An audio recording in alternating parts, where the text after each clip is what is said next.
හිතන්න ඔයාට කාව හරි මරන්න ඕන. කාට හරි මොන හරි කරන්න ඕන.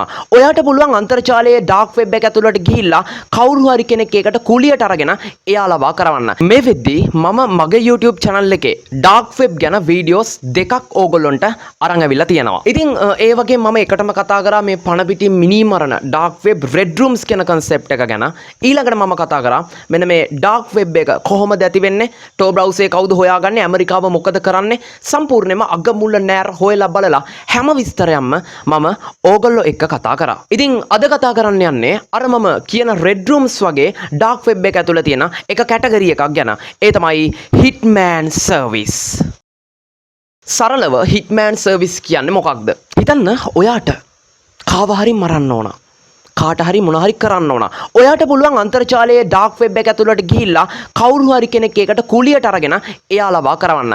ඉතින් ඒ පාතාල කල්ලියකට තමයි අපි කියන්නේ Hitman Service කියලා.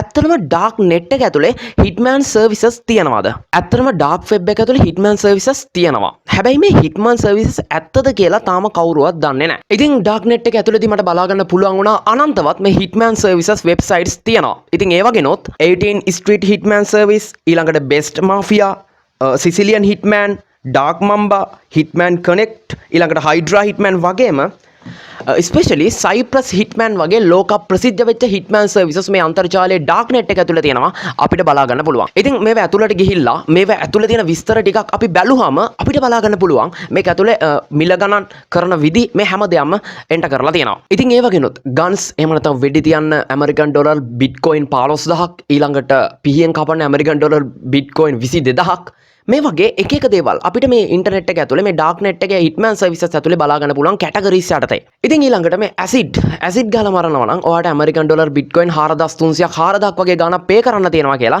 මෙන්න මේ වෙබ්සයිට්ස් වල තියෙනවා. ඉතින් ඇත්තටම මේ වගේ වෙබ්සයිට්ස් ඕනතරම් ෆේක් විදිහට අපිට හදන්න පුළුවන්. ඉතින් අපි දැන් බලමු මේක ගැන කොහොමද මේ සමාජයේ නිවුස් වල තියෙන්නේ කියලා. ඇත්තටම මෙහෙමයි.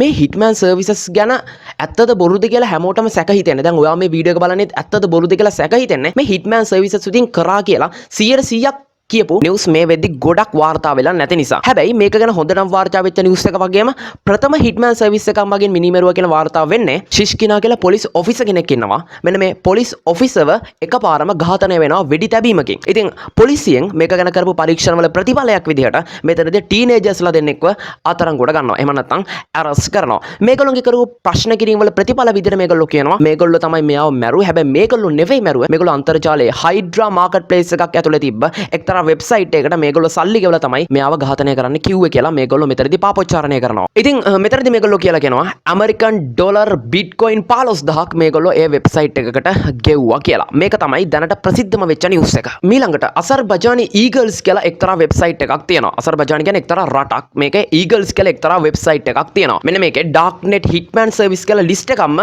බලා ගන්න පුළුවන් වෙලා තිබ්බා අපිට. මෙතනදී මේගොල්ලෝ කියලා තිබ්බ ඇත්තටම මේ හිට්මන් සර්විස් තියෙනවා.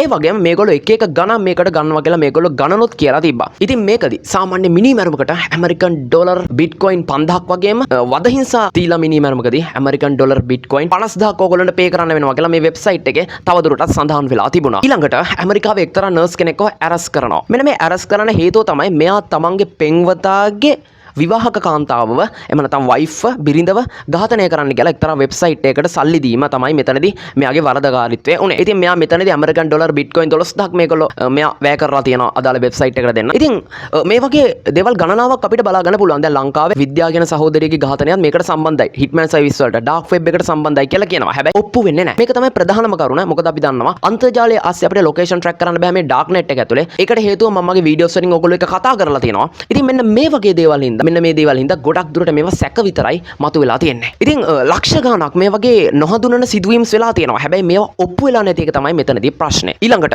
FBI ආයතනය Federal Bureau of Investigations තමයි මේක ගැන හොඳම අවධානය දෙන ආයතනය. ඊළඟට පරීක්ෂකයෝ විශ්ලේෂකයෝ කියන්නේ මොකක්ද? මේගොල්ලෝ කියන දේ තමයි මේක ස්කෑම්ස්. එහෙම නැත්නම් ඇත්තටම හිට්මන් සර්විසස් නැහැ මේක බොරුවක් කියලා තමයි මේගොල්ලෝ කියන්නේ. එහෙම වෙන්නේ කොහොමද? ඉතින් අනන්තවත් ඩාර්ක් වෙබ් ව්‍යාපාර මේගොල්ලෝ වටලනවා. මේවා වටලාදී අදටවත් මේගොල්ලන්ට හරියට වටලා ගන්න බැරි වෙලා තියෙනවා එක හිට්මන් සර්විස්. ඒක හින්දා තමයි මේගොල්ලෝ කියලා තියන්නේ මේවා ස්කෑම්ස් එහෙම නැත්නම් ෆේක් කියලා. ඉතින් හිතන්න කවුරු කෙනෙක් ගිහලා සල්ලි දුන්නාට පස්සේ අදාළ ටාස්ක් එක කරේ නැත්නම් මේගොල්ලන්ට බැහැනේ පොලිසියට කියලා එන්ට්‍රියක් දාන්න. ඒගොල්ලෝ වරදකාරයෙක් වෙනවා. ඊළඟට ඩාර්ක් වෙබ් එක ඇතුලේ කොහිම විදියකටවත් රහසිගතභාවය එළියට ගන්න බෑ.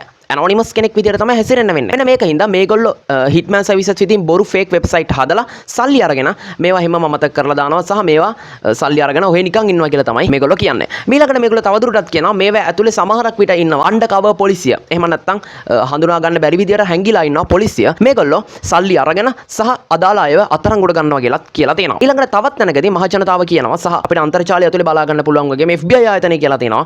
මේක ඇතුලේ හිට්මන් සර්විසස් ඉන්නවා. හැබැයි මේ හිට්මන් සර්විසස් සල්ලි අරගෙන අදාළ පුද්ගලයන්ගේ ඩීටේල්ස් එහෙම නැත්නම් මරන්න කියපු අයගේ ඩීටේල්ස් පොලිසියට දීලා මේගොල්ලෝ බේරෙනවා කියලාත් මේගොල්ලෝ කියලා තියෙනවා. ඉතින් මේ විදිහට ඇමරිකාවේ ගවර්න්මන්ට් එකෙන් කියන්නේ මේක සම්පූර්ණයෙන්ම ෆේක්. ඇත්තරම හිට්මන් සර්විසස් නෑ ස්කෑම්ස් කියලා තමයි මේගොල්ලෝ කියන්නේ. ඉතින් සල්ලි අරගත්තට පස්සේ එක්කෝ ඒගොල්ලෝගේ බ්ලැක්මේල් වෙන්න පුළුවන්. එහෙම නැත්නම් සල්ලි අරගෙන මගහැරලා ඉන්නත් පුළුවන්. මොකද සල්ලි දුන්නාට පස්සේ ආපහු ගන්නත් බෑ. මේවා පේ කරන්න බිට්කොයින්ස් වලින් ගන්න තැනක් යන තැනක් හොයන්නත් බෑ. මෙන්න මේ හේතු හින්දා මේක ගොඩක් ෆේක් වෙබ්සයිට්ස් කියලා තමයි කියන්නේ. ඉතින් ඔයගොල්ලෝ මොකද හිතන්නේ? මම මේ වෙද්දි මේ කරන්නේ ඩාර්ක් වෙබ් එක ගැන කරන තුන්වෙනි වීඩියෝ එක. ඔන්න වැටෙනවා කාඩ් දෙක උඩ.